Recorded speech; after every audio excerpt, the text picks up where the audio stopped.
O governo federal tinha ciência da alta probabilidade de colapso do sistema de saúde amazonense, inclusive com carência de insumos necessários ao funcionamento das atividades hospitalares. Surpreende, todavia, senhores senadores, que a pasta da saúde tenha optado por adotar orientações de intervenção precoce para a Covid-19, para lidar com o então caos sanitário, a despeito da inexistência de lastro científico que justificasse a sua adoção como política pública prioritária. Essas ações e omissões revelaram que, a um só tempo, o povo amazonense foi deixado à própria sorte e serviu de cobaia para experimentos desumanos. Outra descoberta da Comissão Parlamentar de Inquérito foi a existência de diversas irregularidades e crimes envolvendo a aquisição de vacinas, o que, senador Omar Aziz, descortinou um esquema de corrupção nunca visto dentro do Ministério da Saúde, para além da criminosa negligência quanto à proteção da vida e da saúde dos brasileiros. Havia interesses escusos permeando as ações de autoridades federais durante a pandemia. O processo de compra da vacina Covaxin foi o primeiro que chamou a atenção desta comissão parlamentar de inquérito, pois apresentou, senhores senadores, vários vícios, mas, curiosamente, foi marcado pela celeridade exigida pelo então secretário executivo, Élcio Franco, tanto nas tratativas como na conclusão, feitas com uma empresa intermediária, a precisa comercialização de medicamentos, o que contrastou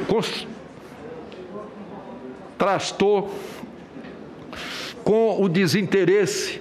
e a falta de urgência na contratação das vacinas da Pfizer, Moderna, Janssen e Coronavac, mais baratas e com procedimentos de segurança e eficácia mais transparentes. Ou seja, na prática e em português claro, o governo optou por comprar vacina a atravessadores, sem controle rígido do compliance, enquanto as empresas farmacêuticas renomadas no Brasil e internacionalmente, que tinham rígidos filtros de compliance, eram colocadas de lado para favorecer a negociação com esses atravessadores e aproveitadores. A primeira denúncia de irregularidade relacionada à Covaxin foi feita por um funcionário de carreira do Ministério da Saúde, Luiz Ricardo Miranda, e por seu irmão, Luiz Miranda. Eles informaram que Luiz Ricardo vinha sofrendo pressão atípica dos seus superiores imediatos, Roberto Ferreira Dias e Alex Leal Marinho, para liberar uma licença de importação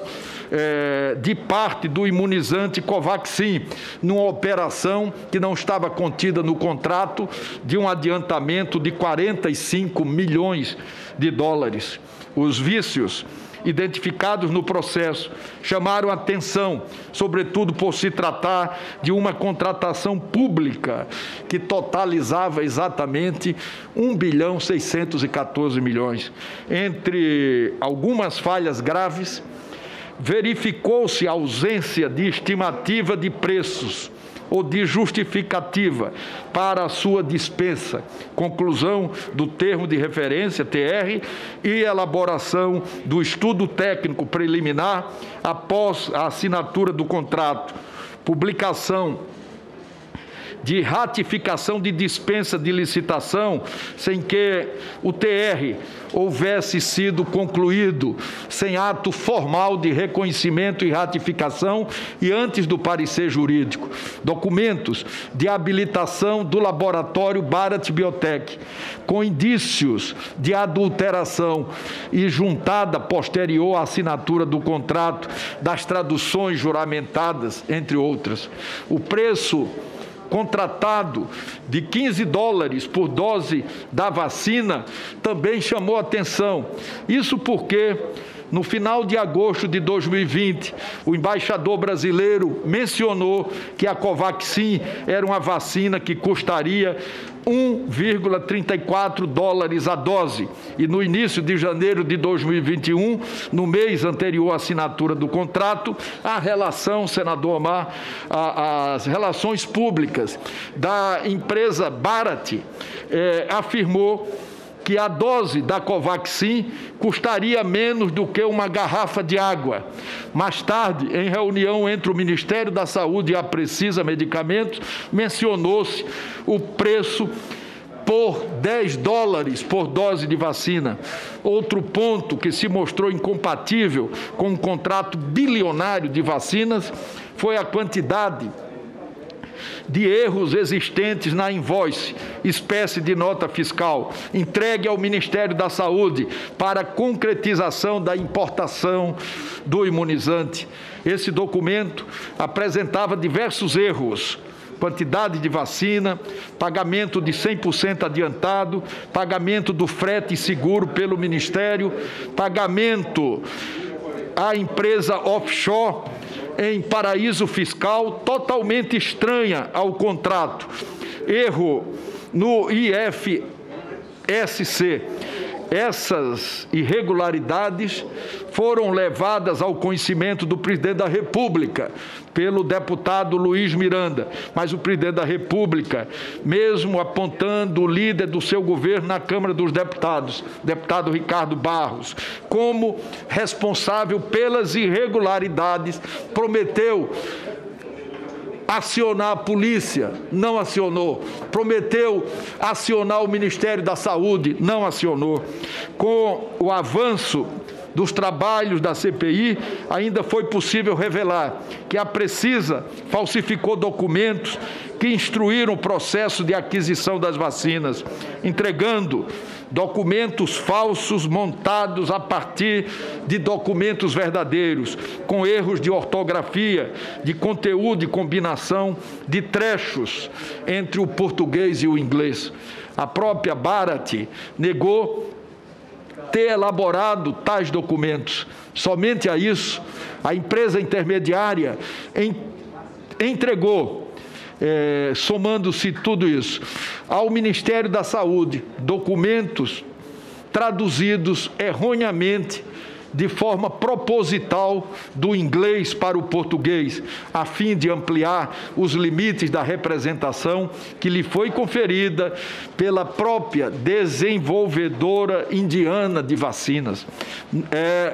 Senhores senadores, senhoras senadoras, no mínimo curioso que o Ministério tenha fechado um contrato bilionário com a Precisa. Essa empresa já havia cometido irregularidades na contratação de testes IgG e IgM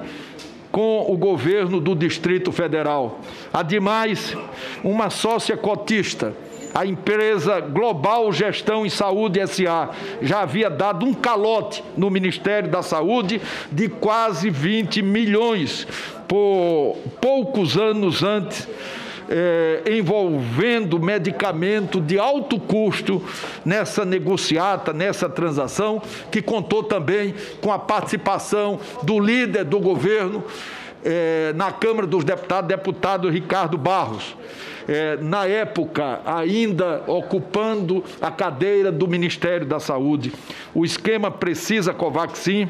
apresenta as mesmas características do esquema global: benefício a uma empresa intermediária que tem a Global em seu quadro societário, uso de documentos falsos no processo de compra, tentativa de recebimento de pagamento antecipado, invoice com informações erradas, conflito com as regras regulatórias da Anvisa e, novamente, o nome de Ricardo Barros, conforme informou o deputado Luiz Miranda na Comissão Parlamentar de Inquérito. Modelo análogo de intermediação foi observado ainda na relação entre a empresa Belcha Medicamentos e o Ministério da Saúde, quanto ao imunizante CanSino. Entre o pedido inicial de audiência, ao ministro Marcelo Queiroga, em 12 de maio de 2021, e a expedição do documento de intenção de compra de 60 milhões de doses pelo Ministério da Saúde, em 4 de junho do mesmo ano, decorreram apenas 23 dias, o que demonstra, senador Omar,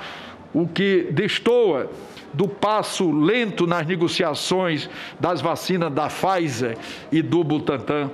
tanto no caso Covaxin quanto no caso CanSino. As aquisições só foram formalmente canceladas após os laboratórios descredenciarem, melhor dizendo, as intermediárias por inidoneidade e depois dos fatos terem sido denunciados aqui nessa comissão parlamentar de inquérito. A CPI enviou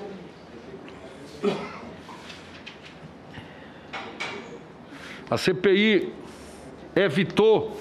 a corrupção na compra de 6 bilhões na vacina CanSino e de 1,6 bilhão na Covaxin. Nunca é demais lembrar, e me permitam fazê-lo, senador Tasso, que no dia 6 de março,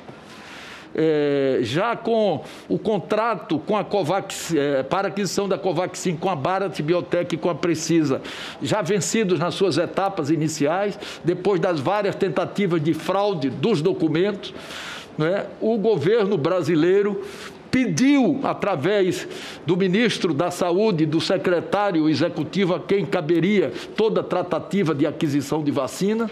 um contrato adicional com a Precisa Bharat Biotech de mais 50 milhões de doses de vacina pelas mesmas condições.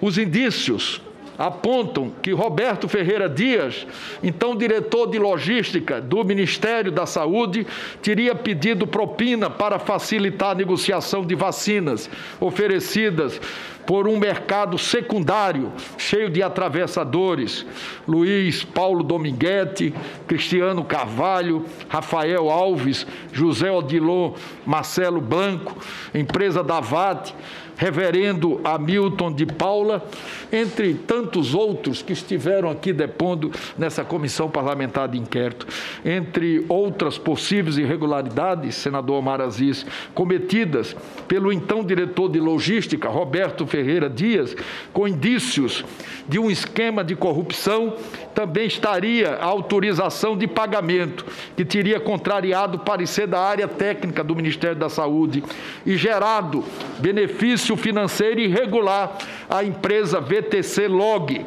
pelos métodos propostos pelos técnicos. O reajuste devido seria de 1 milhão. Roberto Dias, no entanto, ao final fez uma contraproposta, um meio termo, e aceitou pagar 18,9 milhões a mais do que o valor originalmente contratado. Cabe indagar de que forma seria possível considerar vantajosa para a administração, sobre qualquer aspecto, a aceitação de um meu termo, que resultaria em alteração dos termos originais do contrato para atender ao pleito apresentado pela empresa contratada, sem a devida análise técnica capaz de fornecer qualquer embasamento para a alteração cogitada. Ao analisar os documentos, o processo licitatório que resultou no contrato com a VTC Log, a CPI identificou a presença de uma série de indícios que demonstram a possível ocorrência do chamado jogo de planilha, artifício utilizado para possibilitar que um licitante vença o certame de maneira aparentemente legal e, posteriormente, ao longo da execução contratual, passe a manipular preços unitários com o intuito de aumentar demasiadamente o valor do contrato, mediante termos aditivos em prejuízo ao erário. Não se pode descartar corrupção para funcionários permitirem tal jogo, e isso se verificou aqui.